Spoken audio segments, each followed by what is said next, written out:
وَاعْتَصِمُوا بِحَبْلِ اللَّهِ جَمِيعًا. اللہ رب العزت ارشاد فرما رہا ہے اللہ کی رسی کو مضبوطی سے تھامو. اللہ کی رسی کو زور سے بولو. اللہ کی رسی کو سارے کے سارے مل کر اللہ کی رسی کو مضبوطی سے تھام لو. میں پورے لوگوں کو پوچھ رہا ہوں اللہ کی رسی کیا ہے؟ کہاں لٹک رہی ہے؟ میرے کو بتا, میں دیکھنا چاہ رہا ہوں.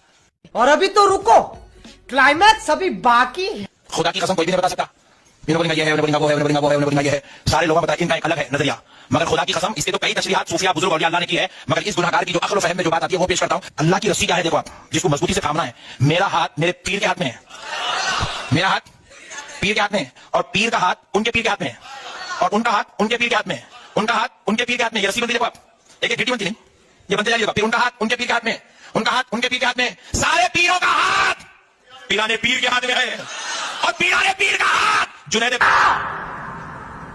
بغدادی کے ہاتھ میں ہے, جنید بغدادی کا ہاتھ سری سختی کے ہاتھ میں ہے, سری سختی کا ہاتھ معروف کرخی کے ہاتھ میں ہے, معروف کرخی کا ہاتھ حضرت حسن بصری کے ہاتھ میں ہے, حسن بصری کا ہاتھ مولا علی کے ہاتھ میں ہے, اور علی کا ہاتھ محمد الرسول اللہ کے ہاتھ میں ہے. اور بات یہیں پہ ختم نہیں ہوئی دوستو, اللہ نے کیا کہا؟ اللہ کی رسی کو مضبوطی سے تھام لو. اب یہ چین ملتے ملتے ہمارے پیر سے رسول اللہ تک تو پہنچی, مگر بات رسول اللہ پہ ختم نہیں ہوتی. اللہ قرآن پاک میں ارشاد فرماتا ہے ید اللہ فوق ایدیہم, مصطفیٰ کے اور ان کے ہاتھوں پر اللہ کا ہاتھ ہے.